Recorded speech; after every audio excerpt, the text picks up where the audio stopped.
Welcome to Shaking Up the Weeds with Upwise Capital.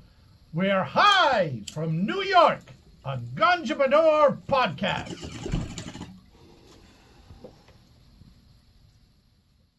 They think they got the right insurance. They didn't. So, we see issues like that all the time, and a lot of our lenders make them increase. So like we did a $10 million construction loan, and the guy's insurance premium tripled. Based on the amount of insurance that the lender required. Yeah. Because he didn't have product liability insurance. He didn't have, and he owned 8 dispensaries. It's like you're running a dispensary, you don't have product liability insurance. If somebody It's a ever huge exposure. smokes that product and gets sick, they could sue you. And you're or just the allegation of they can just Right, say yeah. they got sick. right. Having an insurance broker and carrier on your team, now you get assigned a legal defense team. You don't want to go that alone because and as a dispensary owner stating that, someone filed a lawsuit against me, they're asking for 50 to 100,000 upfront just for the retainer. So it's a serious allegation, and no cannabis business owner should want to go it alone without insurance, because that one bad day, that product liability claim, that product that's mislabeled, THC product is mislabeled as a CBD product, and that was Who was that with? Curly, some big MSL, right? we never say. But sounds like you did. You can look it up. Yeah, 13 claims were filed, one wrongful death. And the causation of death was ambiguous because the person did slip into a coma that evening, and after eating an edible gummy, and it took 30 days for that person to pass away. There were other underlying health issues, but that was the catalyst. In addition to the other 12 claims that were filed, and people became sick, and they recovered, a little bit of a THC hangover, but we did have that one wrongful death. Yeah, that's just one example. I mean, there are other examples, and and I talked about this at the CWCB, but it isn't just the liability side and the exposure and all of that. There are way too many companies and these startups that are out there that do not have amongst the principles buy-sell agreements that kick in the event of a death or disability, one of the principles, and then having life insurance or disability income insurance, to then fund that agreement.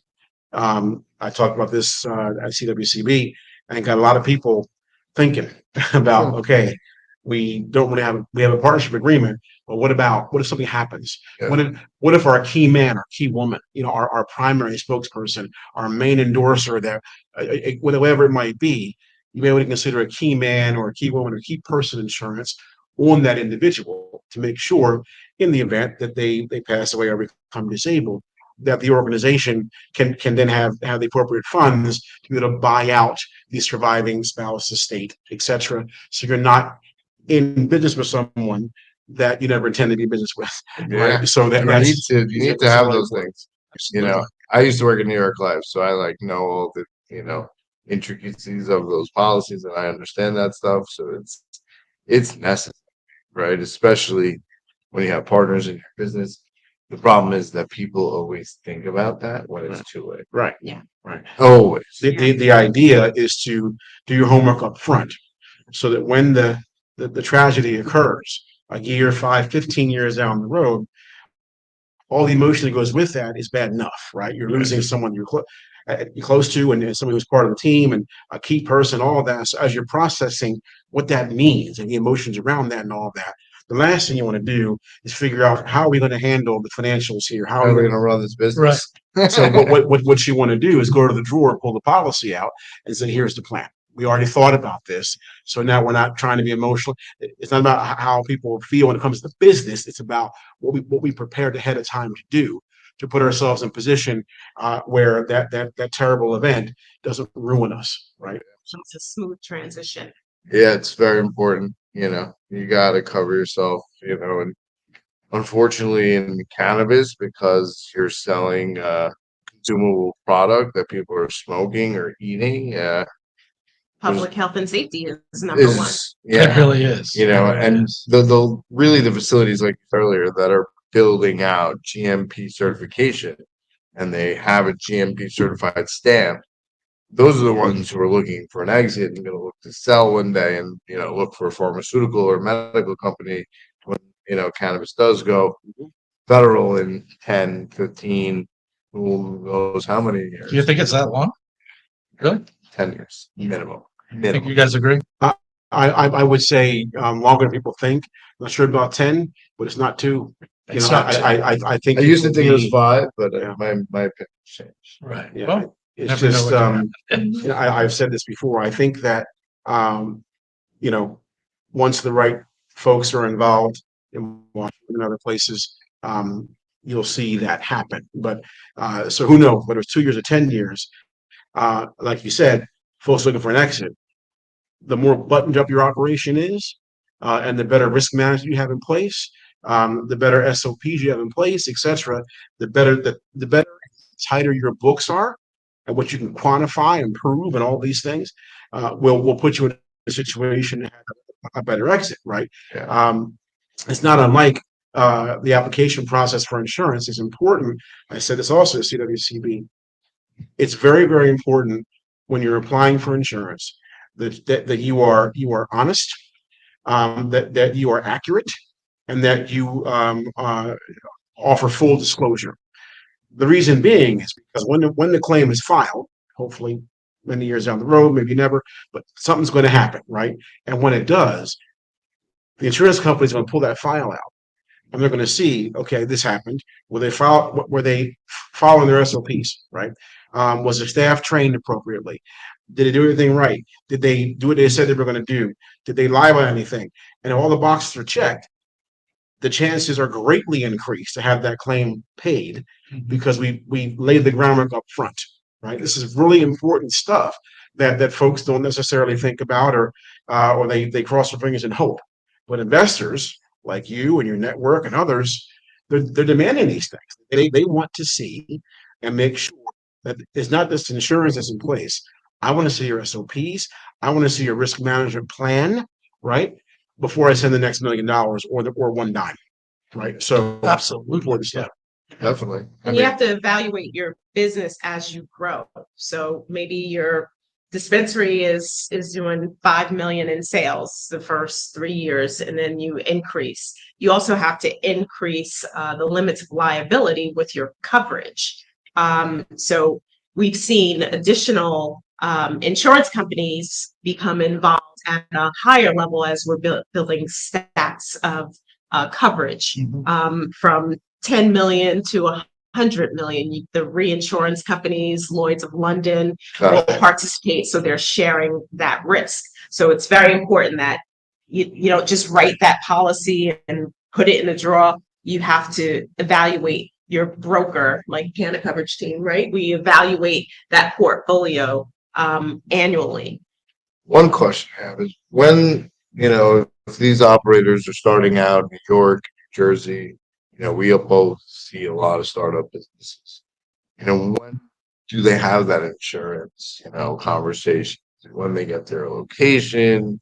Is it before that? When should they? The conversation itself can come early, at least conceptually, and in many cases they have to provide a letter of intent to the regulatory authority for getting their license and LOI, which indicates that there's a plan for insurance that's required to even apply for the license, right? So that's typically like the first time we sort of had the conceptual conversation. These things are coming, right? Folks generally have the more serious conversations once they've got site control, when it comes to property. Right. Now they're looking to convert their conditional license or provisional license to a permanent license. Now, in order to do all those things, you need site control, etc. That's the time when you start making application, right? So that's generally when we have folks say, okay, I'm getting ready to convert. What was now concept to conditional to now conversion. Now that we're converting, now it's time to get serious, about the You got insurance. it. Yeah. So it's usually under site control once they start getting serious. Right, for your property coverage or general liability. But before the doors open, you want to have product liability in place, workers' compensation. Is it a small workforce or is it a large workforce? We're seeing businesses of all size. We also want to evaluate your employee health benefits. And this is also a time to be innovational, just like the industry. And we're seeing new products coming out that are cannabis related, like medical cannabis becoming an employee covered benefit, and or like a discount program. If you have that medical marijuana card, you get 15% off your medical cannabis. And in some states like New Jersey, you don't have to pay that state tax. So that's a 23% discount. So that's something to be very excited about, actually. And I was going to, my next question was, we were talking about all the obstacles and the difficulties and stuff. What's exciting in the industry for you guys? Like, Well, that's one. We want to park there for a minute because, it was interesting for us to hear executives of MSOs and other large organizations to find out that they're paying full freight, for their medicine, with no discount. No, and that was shocking to us. So we are involved in a number of groups that are pushing at the state level to have cannabis be a covered employee benefit. It's a work in progress. There are bills in the Florida legislature, in New Jersey to go down this road. And there are programs that are out there which we're involved with that can bring that benefit, forward for these employers and for the employees. So it's not ready, it's not done yet, but the conversations are very real and are taking place right now. Wow. Yeah, that's cool. I mean, a lot of people who are in cannabis are super proud to work in cannabis, super proud to support, the medical cannabis, recreational cannabis community. So if you could offer it as an employee benefit, that's just an add-on for recruiting, right? Yeah. Well, and that's the point. I mean, part of trying to attract and retain the best talent, when folks will leave with $3 an hour, right? So what are you as an employer going to be able to offer to keep that employee who's going to go from $15 an hour to $18 an hour? Well, it may be the opportunity to be able to get medical cannabis at a discount, right? So that could be 15, 20 plus percent, off the full freight when you include the sales tax as well, especially in New Jersey and other areas as well. I imagine that would be the case. So that's like the next big thing that we see that can really impact, patient care and employee benefits. So that's a work in progress. Yeah. That's awesome. And there's such a high turnover of employees in the cannabis industry. So onboarding, offboarding employees is very expensive. So when you talk about it's a competitive market and the margins are very thin, if you have to deal with a high turnover of your employees, that's detrimental to that organization. Definitely. So bringing on these additional benefits, making sure you have medical health benefits plus cannabis as a medical benefit is very appealing. Yeah. I have to ask too. I usually ask at the beginning, but like, why cannabis? How did you guys get involved with cannabis? What is it? Everybody has a story about that, of their love for this beautiful plant. Yeah, there's multiple reasons why we got into it. Not just because of our insurance background, my background in safety as a safety engineer, but my daughter, she wanted to make edibles. And I said, you'll do no such thing without being properly educated. Right. And this is back in 2020 when we were, kids were taking courses, college courses in the kitchen while mom was cooking. And that's exactly what happened. So I took this course with her And just hearing about the emerging market, I found it fascinating, and understanding the medicinal benefits. I called Jeff and said, "Hey, we got to take a look at this cannabis industry, because now we can truly bring our expertise from the risk management side, from the insurance side, to really protect businesses that would normally not have access to insurance." So we've been able to increase the awareness, the opportunity to obtain insurance, because back in the day it was, I hope the DEA doesn't find my crop or find my Right. trap house. Now you can buy actual insurance to protect your business, and to be part of that in this emerging market is just fascinating. Is crop insurance a thing that you guys see a lot or no? It is. Yes. It is. There are both indoor and outdoor. Outdoor is a little tougher. Yeah, sure. Not impossible, but it's tough to get. Indoor in a controlled environment is easier to get.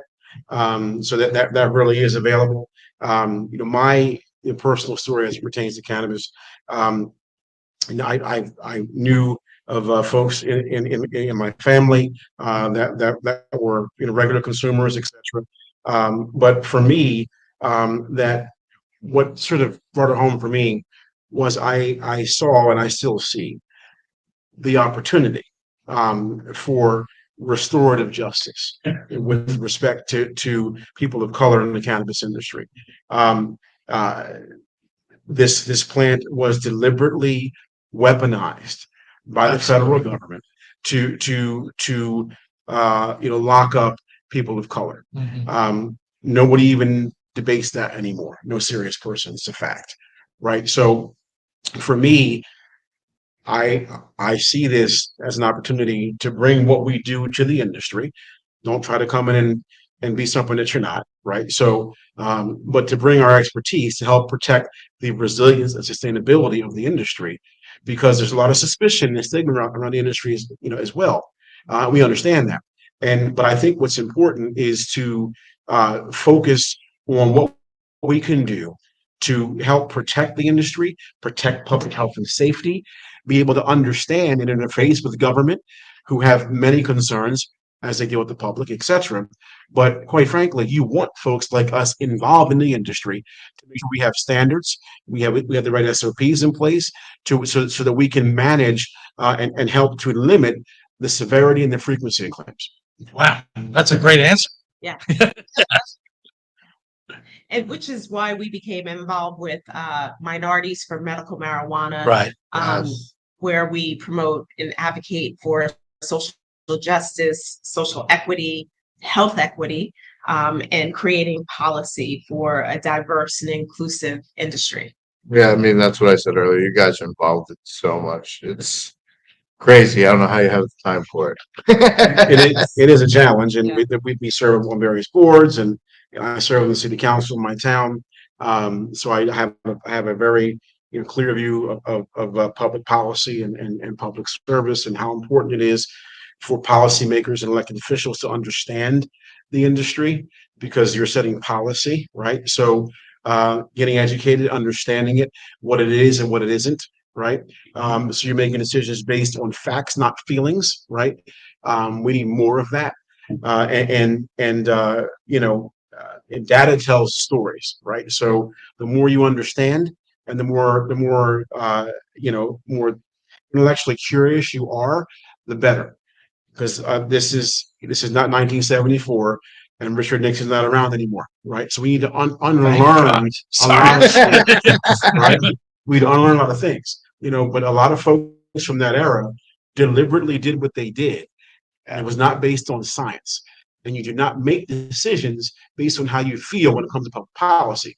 It's about data, information, and what we understand to be truth based on the facts, not how you feel about something, right? So we're a work in progress. Facts, not feelings. I love that.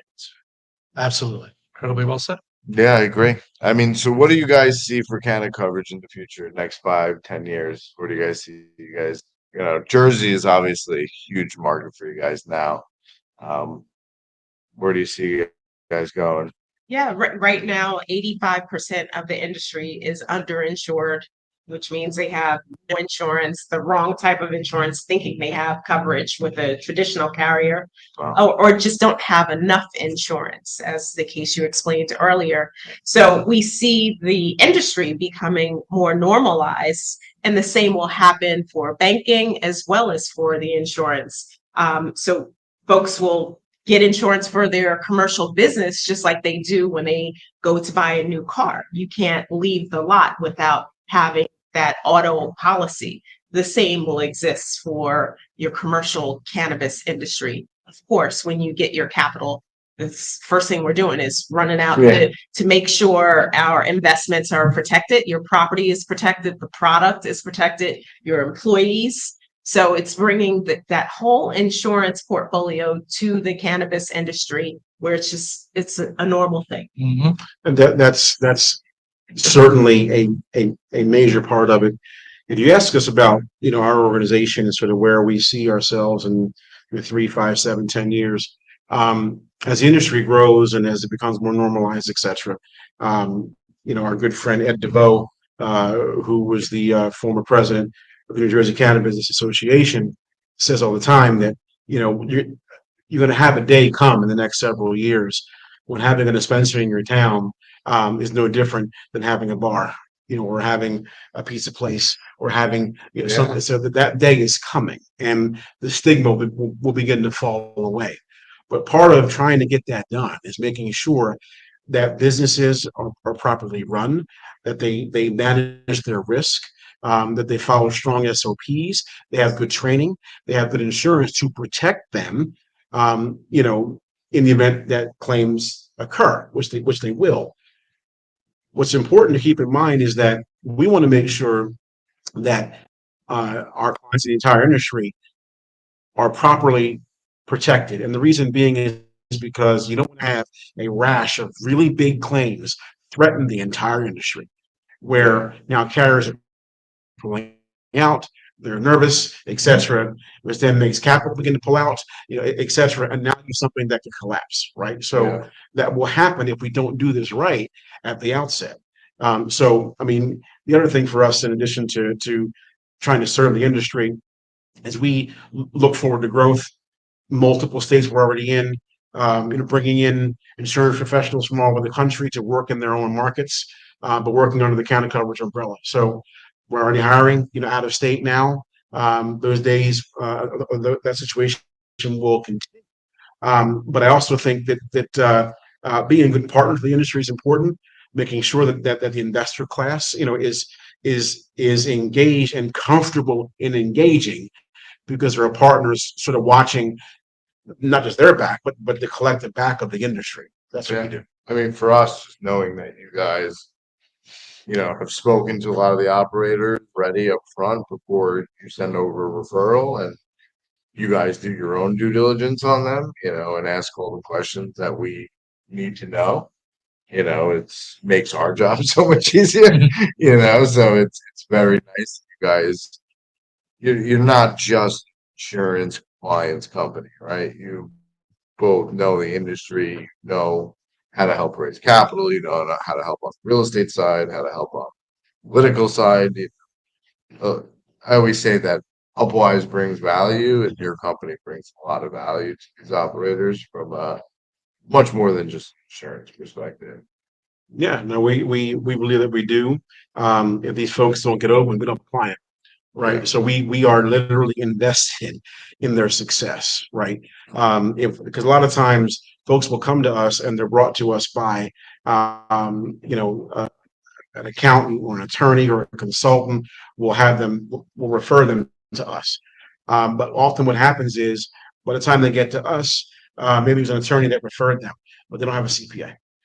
Or they don't have a consultant to help them when it comes to the local government affairs you have to do, et cetera, or this or that. They're missing pieces. And part of what we do is to help find the pieces. Like I said, if they can't open, we don't have a client, right? So we are invested in trying to help them get over the goal line so they become a successful, paying client for many years to come.